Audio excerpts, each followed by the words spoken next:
glad to hear I'm doing well. I'm trying to keep cool. Yes, I know. It's a little bit sticky up, huh? A little bit. Well, alrighty then, friends, and away we go. Welcome aboard the Storybook Canal Boats. My name is Corey, and today I'm going to be your captain and your storybook teller. Before we get off to our journey, though, friends, a couple things for our safety. Please remain seated with your hands arms, feet, and legs inside the vehicle. Last but not least, guys, let's make sure none of us touch that green water. Trust me from experience, it's kind of gross. But alrighty now, my friends. Now, most of us may know, to get to other enchanted worlds or kingdoms, it's usually been through pages of a storybook. But do not worry, though it may seem like we're going through the jaws of a whale, trust me, where there's a whale, there's a way. My friend here, Monstro, he's going to be doing us a big favor. Instead of swallowing us in his belly like Pinocchio, he'll be transporting us to a magical place called the Storybook Land.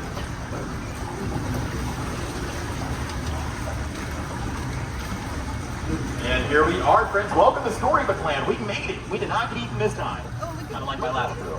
But anyways, we've got my friend Monstro the whale was scary. Up here on our left lives the big bad wolf in his cage, who is constantly after my friends the three little pigs. But luckily they live right here across the way in their three little houses. One made of straw, one made of sticks, and one made of guaranteed wolf-proof bricks. And around the corner here, our story takes a bit of a strange turn, so please bear with me.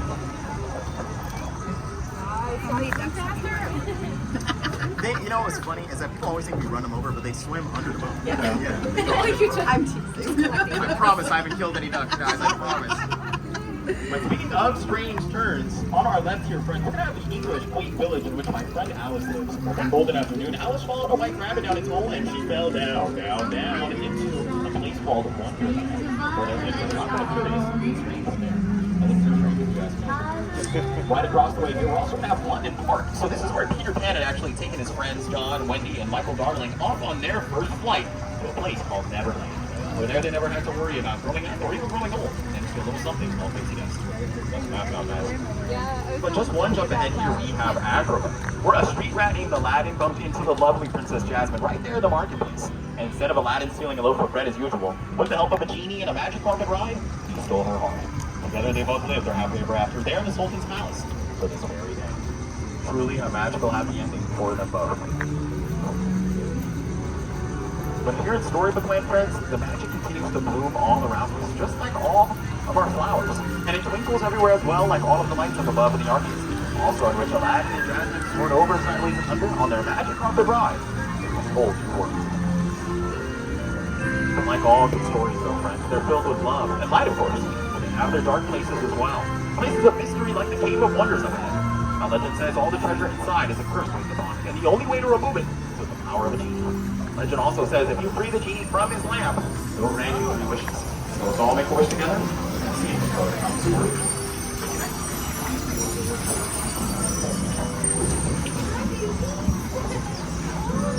And if you also look over here to your right, friends, we can see the cottage in which the seven dwarfs live, along with my friend Snow White. One day when Snow White fled from the evil queen, the seven dwarfs offered her refuge right there in their home in exchange for her kindness.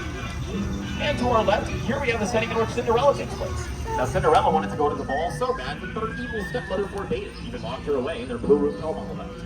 But with the help of a fairy godmother and her magic, Cinderella's wish came true. She got to go to the ball. But not only that, in the end, friends, she got to live her happily ever after, alongside with her Prince Charming. And they still live their happily ever after in that castle at the top of the hill till this day. We learned something valuable there, friends, that even though magic may have its limits, love does not. Truly a dream come true for our Cinderella, friends.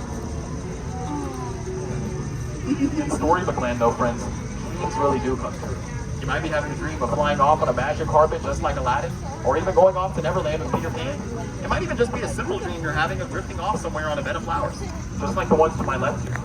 You see this massive bed of quilted flowers you see here, friends, they were all inspired by the 1933 Silly Symphony cartoon Lullaby. And a neat thing about them is they don't have to worry about growing old or even withering away.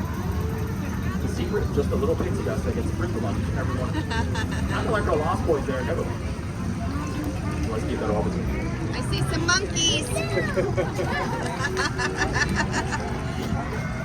And if you look straight ahead there in that blue room house, there also lives my good friend Mr. Thaddeus J. Toad.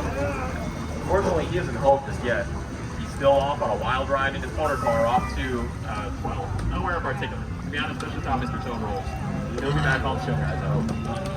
And then here we have the magical kingdom of Arendelle. This is where we met our frozen friends, Anna, Elsa, Kristoff, Sven, and Olaf. There we came to see Elsa's ice palace rising from the top of the mountain, made from her ice magic. And then across the way, we're also going to have the Alpine Village in which my friend Geppetto lives, who's a woodmaker. Where one night Geppetto wished upon a star that his hidden boy Pinocchio would come to life as a real boy. But when Pinocchio had gone to save Geppetto from the belly of the whale, Monstro, his wish came true with the help of a blue fairy. So Pinocchio then came to life as a real boy. And with no strings attached.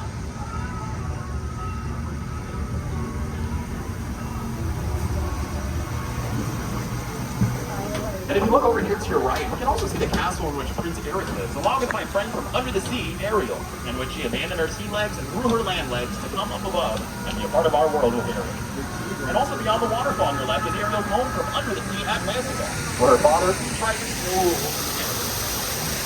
like all the stories on friends, they sadly do come to an end. And unfortunately, this is the concluding chapter of ours.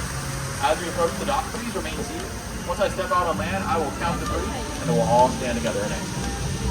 Again, guys, my name is Corey. Thank you so much for joining me today. It's been a pleasure having you. I hope to see you all again soon for another chapter, and I hope you all enjoy your stay at the Disneyland Resort. Thank you, guys. Hope you enjoy.